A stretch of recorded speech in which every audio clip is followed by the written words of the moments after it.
Assalamualaikum warahmatullahi wabarakatuh, kembali lagi di Lampor Channel.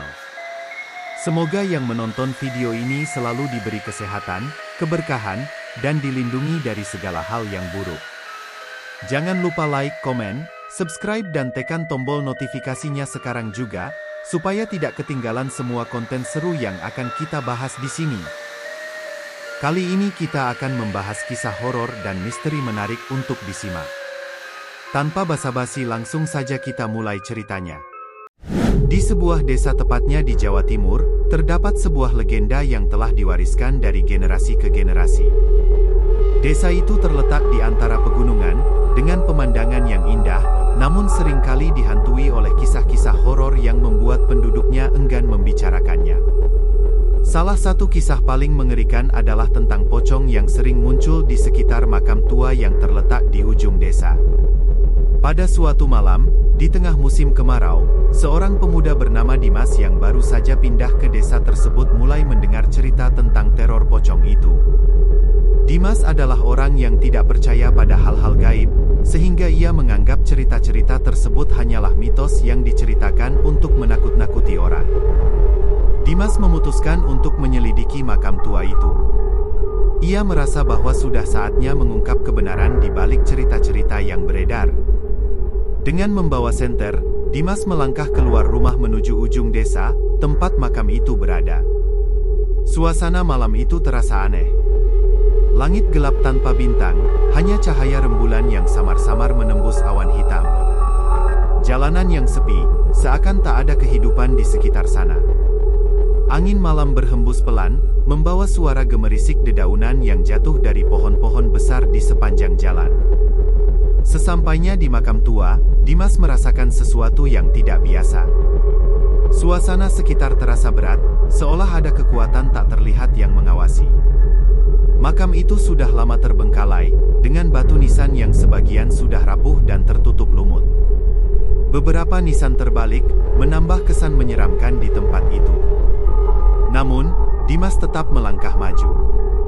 Ia menyorotkan sinar senter ke sekitar makam, dan tiba-tiba matanya tertuju pada sebuah nisan tua di sudut yang lebih terpencil. Nisan itu tampak lebih baru dibandingkan yang lainnya, dengan ukiran yang masih terlihat jelas meski sedikit pudar.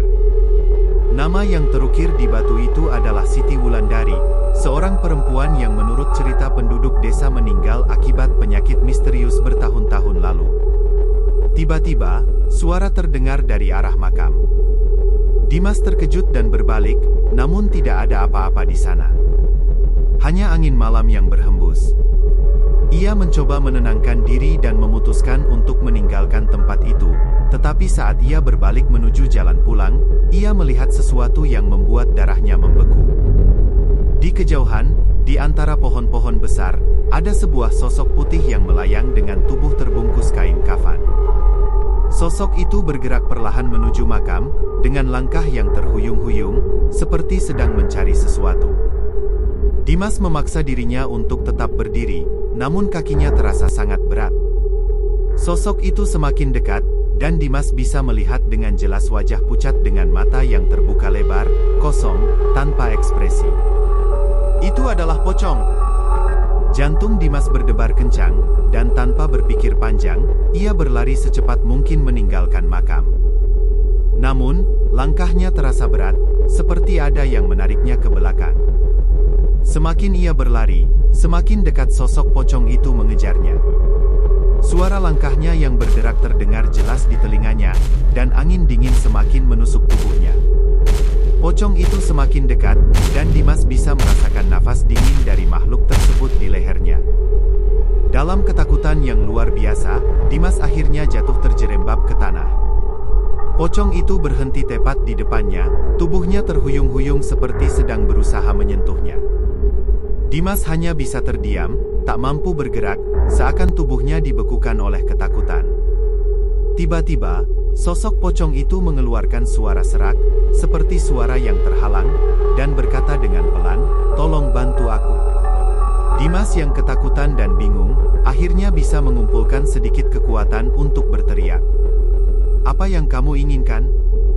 tanyanya, meskipun suaranya hampir tak keluar. Pocong itu hanya terdiam sejenak, lalu tubuhnya mulai menghilang perlahan, masuk ke dalam tanah, meninggalkan Dimas yang tergugu-gugu ketakutan. Namun, sebelum menghilang sepenuhnya, sosok itu berbisik, "Jangan pernah kembali ke sini lagi." Dimas berlari pulang tanpa menoleh lagi, dan sejak malam itu, ia tak pernah berani mendekati makam tersebut lagi. Kejadian itu menjadi pembicaraan seluruh desa, dan mereka semua tahu bahwa legenda tentang pocong itu ternyata memang nyata. Pocong itu adalah arwah Siti Wulandari, yang terperangkap di dunia ini karena sebuah janji yang belum terlaksana, dan kini ia mencari seseorang yang bisa membantunya menyelesaikan urusannya yang belum tuntas. Namun, tak ada yang berani melangkah lebih jauh, karena siapapun yang mencoba mendekati makam itu akan merasakan teror yang sama. Hingga kini, makam itu tetap terjaga, dan desa itu kembali tenang, meski angin malam masih menyimpan bisikan arwah yang hilang. Beberapa minggu setelah kejadian itu, Dimas merasa hidupnya berubah. Ia tak bisa tidur dengan nyenyak, dan setiap kali ia mendengar angin berhembus di malam hari, bayangan pocong itu selalu terlintas di pikirannya. Ketakutannya semakin mendalam, karena meskipun ia berusaha melupakan kejadian itu, rasanya arwah Siti Wulandari tak akan membiarkannya begitu saja. Suatu malam, saat Dimas sedang duduk di beranda rumah, ia melihat sosok seorang perempuan tua mendekatinya dari ujung jalan. Perempuan itu mengenakan kebaya kuno dan berjalan perlahan, dengan wajah yang tampak penuh kebijaksanaan. Dimas merasa ada yang aneh dengan perempuan itu. Ia belum pernah melihatnya sebelumnya di desa, dan perempuan itu sepertinya tahu apa yang ada di benaknya. "Anakku," suara perempuan itu lembut dan penuh empati. "Aku tahu apa yang kau rasakan. Kamu telah melihat sesuatu yang tak seharusnya kamu lihat, dan kini kau terikat oleh janji yang tak akan bisa kau hindari." Dimas terdiam, bingung. "Siapa kamu?" tanyanya, suaranya gemetar. "Aku adalah seorang dukun tua yang tinggal di desa ini sejak lama. Aku tahu tentang Siti Wulandari dan apa yang terjadi padanya," jawab perempuan itu sambil duduk di samping Dimas. Dia tidak hanya terperangkap dalam arwahnya, tetapi juga dalam sebuah kutukan. Kutukan yang hanya bisa diakhiri jika ada seseorang yang bersedia membantu melepaskan roh terpenjara itu. Dimas merasa jantungnya berdebar lebih kencang. "Apa yang harus aku lakukan? Apa yang harus aku bantu?" tanyanya dengan suara rendah, karena ia tahu tidak ada jalan mundur lagi. Dukun tua itu menatap Dimas dengan tatapan penuh belas kasih. "Siti Wulandari meninggal karena sakit yang datang mendadak. Sebelum ia meninggal, ia sempat berjanji kepada seseorang untuk menjaga makamnya dan memastikan bahwa setelah kematiannya, tidak ada yang mengganggu tempat peristirahatan terakhirnya. Namun, janji itu tak pernah dipenuhi. Dia tak bisa tenang, karena roh yang terperangkap dalam makam itu merasa dikhianati." Dimas terdiam, mengingat kata-kata perempuan itu. "Lalu bagaimana aku bisa membantu?" Dukun tua itu mengeluarkan sebuah kantong kecil dari bajunya. Di dalamnya terdapat beberapa benda yang tampaknya memiliki kekuatan gelap batang dupa, beberapa biji-bijian, dan potongan kain merah. "Kamu harus kembali ke makam itu, Dimas," katanya dengan serius. "Bawa benda-benda ini, dan lakukan ritual pengusiran roh yang mengikat Siti Wulandari. Tapi hati-hati, jika kamu gagal, maka kutukan itu akan berpindah padamu. Arwah Siti Wulandari akan memburu siapapun yang mencoba menggagalkan usahanya." Dimas merasa terombang-ambing. Di satu sisi, ia ingin menolong agar ketakutannya berakhir. Namun, di sisi lain, ada rasa takut yang mendalam akan apa yang bisa terjadi jika ia gagal. Namun, pikirannya terus diganggu oleh bayangan wajah pucat dan mata kosong Siti Wulandari. Arwah itu sepertinya sudah menunggu, menuntut keadilan yang telah lama tertunda. Dengan tekad yang bulat, Dimas memutuskan untuk kembali ke makam malam itu juga. Ia membawa kantong kecil yang diberikan oleh dukun tua, dan langkahnya terasa berat, seperti ada kekuatan tak terlihat yang menariknya kembali ke tempat itu. Sesampainya di makam, suasana malam itu terasa lebih dingin dari sebelumnya. Langit gelap tanpa bintang, dan hanya suara angin yang mengisi keheningan. Dimas menatap makam Siti Wulandari yang terpencil di sudut. Batu nisan itu tampak lebih mengerikan sekarang, seperti sebuah pintu yang akan membawanya menuju kegelapan abadi. Dengan tangan gemetar, Dimas mengeluarkan batang dupa dan menyalakannya. Asap harum memenuhi udara, berputar-putar dan membubung ke langit. Ia lalu meletakkan biji-bijian dan potongan kain merah di atas batu nisan, sesuai petunjuk dari dukun. Kemudian, ia memejamkan mata dan mulai mengucapkan mantra yang diajarkan oleh dukun itu. Tiba-tiba, tanah di sekitar makam mulai bergetar. Dimas merasa jantungnya hampir melompat keluar dari dadanya. Angin bertiup lebih kencang, dan suara berderak terdengar dari dalam tanah. Saat itu, sesosok tubuh terbungkus kain kafan muncul dari dalam tanah, melayang ke udara dengan mata yang terbuka lebar. Itu adalah Pocong, sosok yang telah Dimas lihat sebelumnya. Namun, kali ini Dimas tidak takut. Ia mengingat apa yang dikatakan oleh dukun tua. Ia terus mengucapkan mantra dengan suara yang lebih keras, mencoba mengusir arwah yang terperangkap. Pocong itu semakin dekat, wajahnya semakin jelas, dan untuk pertama kalinya, Dimas bisa melihat ke dalam mata kosong itu. Siti Wulandari, Dimas berteriak dengan lantang, "Aku datang untuk membebaskanmu. Jangan terperangkap lagi dalam kutukan ini. Pergilah menuju kedamaian." Pocong itu terdiam sejenak, lalu tubuhnya mulai bergetar. Perlahan, sosok itu mulai menghilang, masuk kembali ke dalam tanah. Sebelum sepenuhnya menghilang, terdengar suara lembut dari dalam udara yang hampa, "Terima kasih." Ketika sosok pocong itu lenyap, keheningan yang mencekam menggantikan suasana yang sebelumnya penuh ketegangan. Dimas merasa tubuhnya lemas, seolah-olah beban berat telah terlepas darinya. Untuk pertama kalinya, ia merasakan kedamaian di makam itu. Dimas pulang ke rumah dengan perasaan lega, namun ia tahu bahwa pengalaman itu akan membekas dalam hidupnya selamanya. Desa itu pun kembali tenang, dan makam Siti Wulandari tidak lagi menjadi tempat yang menakutkan. Arwahnya akhirnya bisa beristirahat dengan damai, dan desa itu pun kembali aman. Namun, Dimas tahu bahwa dia telah belajar satu hal yang sangat penting. Terkadang, hanya dengan menolong orang lain kita bisa menemukan kedamaian bagi diri kita sendiri. Meskipun Dimas berhasil melakukan ritual itu dan arwah Siti Wulandari akhirnya bisa beristirahat dengan tenang, perasaan lega yang dirasakannya tidak bertahan lama. Setiap malam, ia merasa ada sesuatu yang mengawasi dirinya, seakan bayangan dari kejadian itu masih menempel dalam hidupnya. Arwah Siti Wulandari mungkin sudah pergi, namun ada hal yang belum selesai, suatu kekuatan yang tampaknya belum sepenuhnya hilang. Beberapa bulan berlalu, dan meskipun desa kembali damai, Dimas merasa ada yang aneh dengan dirinya. Setiap kali ia berjalan melalui jalan yang dekat dengan makam, ia merasa ada suara langkah kaki yang mengikuti di belakangnya, atau bau harum bunga yang tiba-tiba menguar, seperti tanda bahwa arwah itu belum sepenuhnya meninggalkan tempat tersebut. Ia berusaha untuk tidak terlalu memikirkannya, tetapi ketakutan itu kerap datang tiba-tiba. Suatu malam, Dimas mendapat kabar yang mengejutkan dari tetangganya, Pak Ahmad, seorang pria yang telah lama tinggal di desa itu.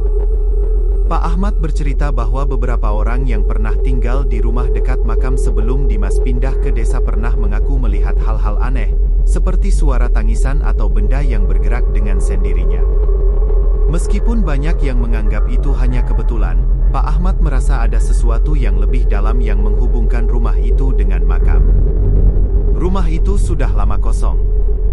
Aku pernah mendengar cerita dari orang tua, kalau rumah itu dibangun di atas tanah yang terkutuk, kata Pak Ahmad dengan nada serius.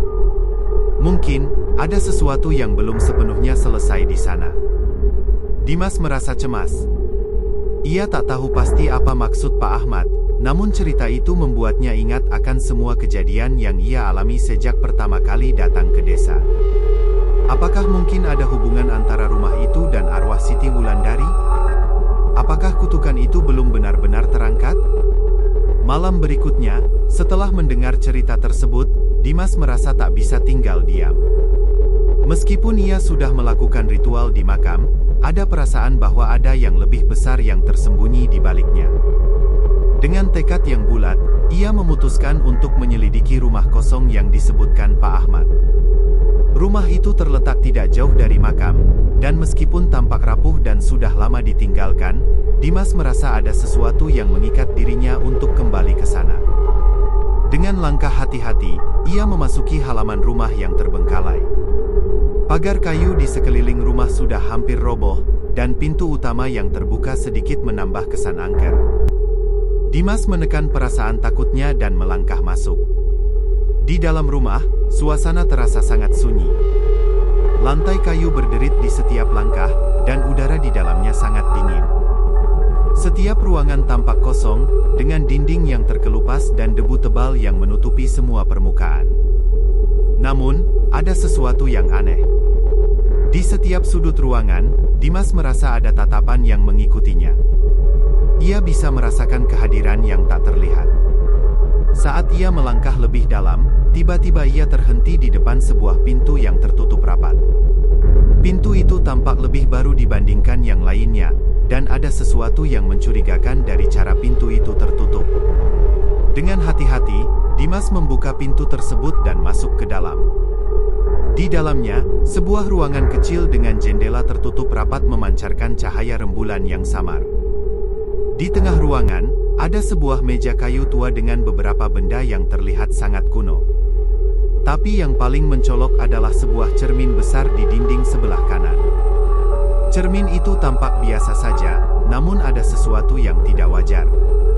Cermin itu terasa seperti hidup, seakan memantulkan sesuatu yang tidak ada di ruang nyata. Tiba-tiba, Dimas mendengar suara bisikan lembut, seperti suara wanita yang terputus-putus, "Tolong bantu aku selesaikan janji itu." Dimas terkejut, dan ketika ia menatap cermin itu dengan seksama, ia melihat bayangan Siti Wulandari, tetapi kali ini wajahnya lebih jelas.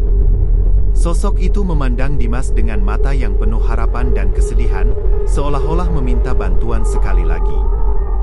Dimas merasa tubuhnya menjadi sangat dingin, dan jantungnya berdegup kencang. Tanpa sadar, Dimas melangkah mendekat ke cermin. Begitu ia menyentuh permukaan cermin, bayangan Siti Wulandari tiba-tiba menghilang, digantikan dengan sebuah gambar hitam pekat yang menyelimuti seluruh cermin. Dimas terperangah, dan seketika itu juga ia mendengar suara jeritan yang menggema, menggetarkan dinding-dinding rumah tua itu. Dengan panik, Dimas mundur dan berlari keluar dari ruangan itu. Begitu ia keluar, udara sekitar rumah terasa semakin berat, dan langkah kakinya terasa semakin lambat. Sebelum ia bisa mencapai pintu depan rumah, sosok Siti Wulandari muncul lagi di hadapannya, namun kali ini tubuhnya tampak lebih kabur dan berubah menjadi asap putih. "Selesaikan janji itu, Dimas." Suara arwah itu terdengar jauh lebih lemah dari sebelumnya. Dimas merasa dirinya hampir kehilangan kendali. Ia tak tahu harus bagaimana. Mengapa arwah itu datang lagi? Apa yang harus dilakukan untuk menuntaskan janji yang belum diselesaikan? Namun, saat ia menatap mata arwah itu, ia menyadari satu hal yang sangat penting. Ada sesuatu yang terlewat dalam ritual yang ia lakukan dulu. Sesuatu yang harus ia lakukan agar benar-benar bisa membebaskan Siti Wulandari dan mengakhiri kutukan yang masih melingkupi desa itu. Dimas tahu, meskipun ia telah mengusir arwah tersebut dari makam, perjalanan untuk menyelesaikan kutukan itu belum berakhir. Itulah kisah nyata teror pocong di desa di Jawa Timur, semoga bisa menjadi pembelajaran untuk kita semua. Terima kasih, wassalamualaikum warahmatullahi wabarakatuh.